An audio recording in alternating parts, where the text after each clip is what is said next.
Hey friends! My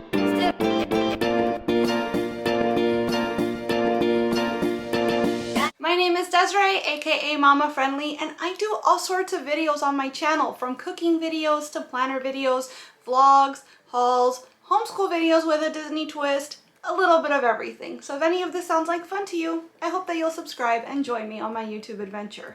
Speaking of a Disney twist, how amazing is my shirt? It says party like it's 1996.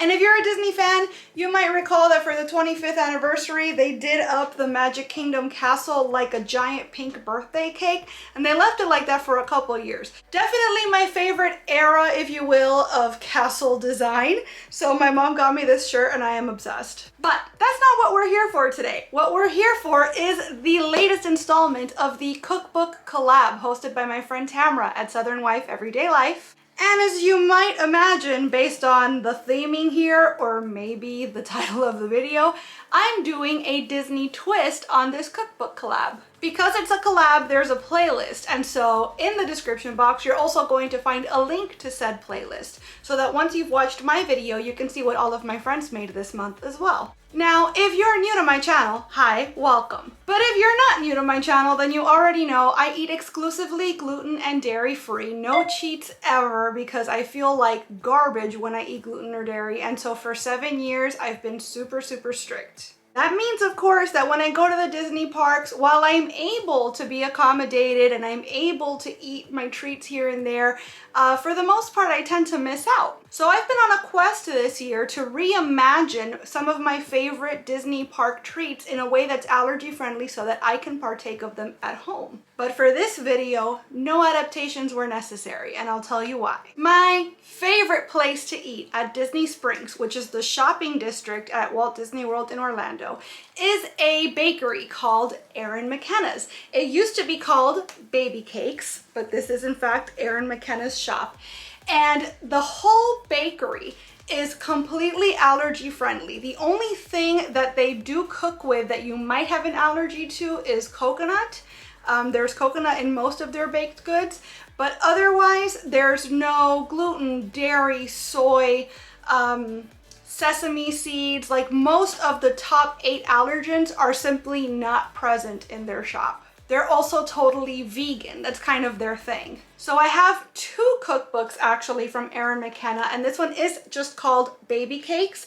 So it's vegan, mostly gluten-free, and mostly sugar-free recipes. I'm gonna have this cookbook linked in the description below as well in case you'd like to get it for yourself. One of my favorite things to get at Erin McKenna's when we go to Disney World is their lemon tea cake. It is just so intensely lemony, but it's also so spongy and moist. It's so good. I just had to stop myself because I almost said it's absolutely delicious. And if you've seen any of my cooking videos, I say absolutely delicious about 7 times a video. If I ever get big enough to have merch, I'm gonna have to have a shirt that says absolutely delicious on it. But as I was saying, the lemon cake is scrumptious. It's one of my favorite things to get at the bakery, and they just so happen to have the recipe right here in this book. So today I'm gonna show you how I was able to make Erin McKenna's lemon tea cake right here at home. Alrighty, so here's all of our ingredients for our lemon tea cake. We've got the cookbook right here. I'm gonna tell you what I'm working with, and if it differs at all from what's in the cookbook, I will let you know. So firstly, we need 2/3 of a cup of rice milk. I don't have rice milk. I have my trusty Nut Pods original coffee creamer. This is my favorite dairy substitute for all cooking and baking. So this is an almond and coconut mix. You can use rice milk, that's what they recommend, but I'm gonna be using 2/3 of a cup of this instead. We also need a tablespoon of apple cider vinegar. It says that we can use a 1/4 cup of poppy seeds, but I've never had lemon tea cake that has poppy seeds in it at Erin McKenna's at Disney Springs, so I'm sticking to what I know. We also need 3/4 of a cup of Bob's Red Mill's gluten-free all-purpose baking flour. This is exactly the one they recommend. A 1/2 cup of brown rice flour. I've got white rice flour, so that's what I'm going to use. I've actually never used this before, so we'll see how that turns out. 1 1/2 tablespoons of baking powder. a teaspoon of xanthan gum because our flour blend does not have it this time. I'm going to have this linked down below in case you can't find it in your local store.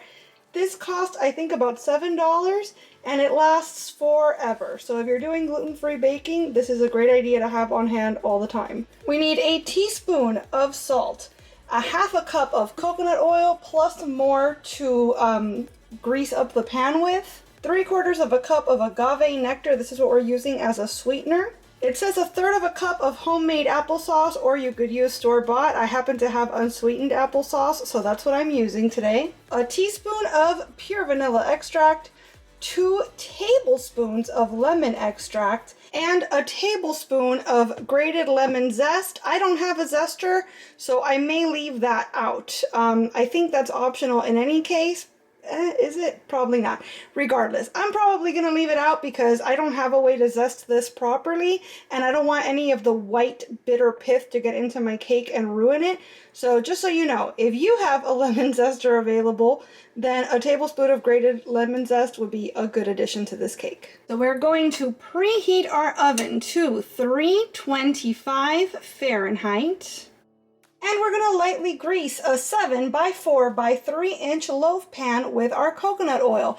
I don't know what size these pans are because they were gifted to me. So I'm going to grease up one, and if it looks like the batter is too much for one pan, then I will end up using both. We're going to pour our rice milk, vinegar, and optional poppy seeds into a small bowl. Just set it aside because this vinegar is going to start sort of a curdling process with our dairy-free milk. We're basically making a dairy-free buttermilk. In a separate medium bowl, whisk together all the flours, the baking powder, the xanthan gum, and the salt, so all of our dry ingredients.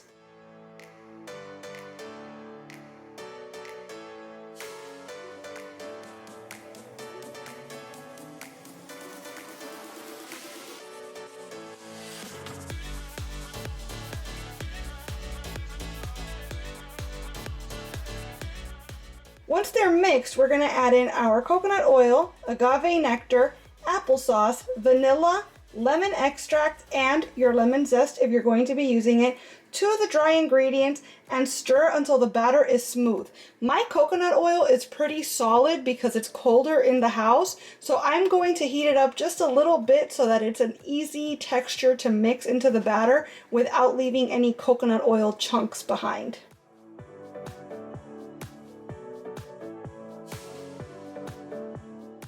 Once the batter is smooth, we're going to use a rubber spatula to scrape our poppy seed, or in our case, our coconut milk and vinegar mixture, into the batter and combine it just until all the ingredients are blended. The batter is going to expand slightly.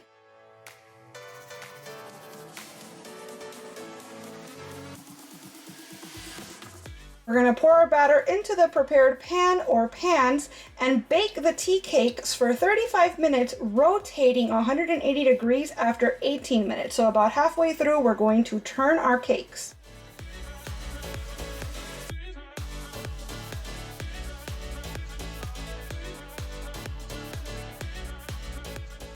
The finished tea cake will be golden brown and springy, and a toothpick inserted in the center should come out clean.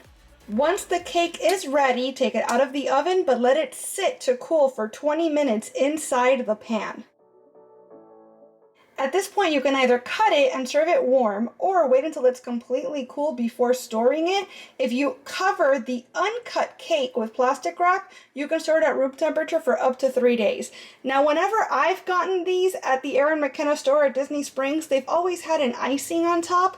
The cookbook does not tell me how to make an icing. I'm sure you can very easily throw one together with some powdered sugar and some more of your non-dairy milk.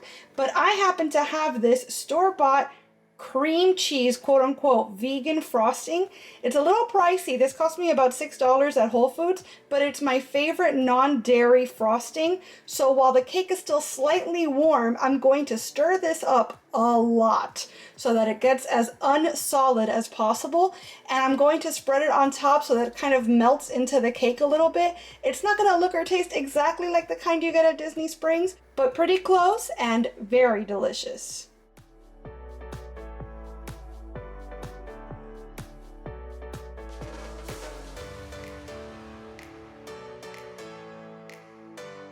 All right, friends, there you have it. Erin McKenna's tea cake. So, so, so, so good. The texture was amazing. And the science behind how it worked, the vinegar mixing with that baking powder to get a lift that you would have typically gotten with eggs, but we managed it completely vegan. And I just think that's super cool. This would be a great recipe to make with your kiddos just so that you can kind of experience that science of baking together. I will say, if I'm completely honest, that cream cheese frosting, the store-bought frosting that I used, was a little too heavy for the cake. I actually preferred it without, so I ended up scraping it off, which was kind of a waste. But I'm letting you know because if you like, you're better off, and it's truer to the actual bakery stuff you'd get at the Erin McKenna bakery. You're better off just getting a little bit of confectioner's sugar and maybe using some non-dairy milk or using some lemon juice if you want it lemon flavored, just enough to make it drizzleable. Use that as an icing instead of this frosting that I used, or even leave it plain. It is so, so good. I don't even think it needs frosting. You might even just do like a dusting of powdered sugar perhaps. It's up to you. There's a lot of different ways that you could dress this up or not, but the cake itself is bomb. It is so, so, so good. It tastes exactly like the kind you get at the bakery, and I am 100% going to be making this again. So now that you've seen me bring a little taste of Disney World into my home, I'm gonna have the playlist linked up here and in the description box for all of the other Disney park recipes that I've adapted so far this year. And speaking of which, before you go, make sure you check out that playlist link in the description box so you can see what all of my friends pulled from their cookbooks as well. If there's a particular Disney World recipe you'd like to see me try to adapt, let me know about it in the comments and I will do my best. But until next time, I want to thank you so much for being here and watching this video. I really hope that you enjoyed it, and if you did, I hope that you will please give it a big thumbs up. I'd also love it if you would subscribe and click that notification bell because I post at least 3 times a week and I wouldn't want you to miss a minute. Thanks so much again for watching. See you real soon.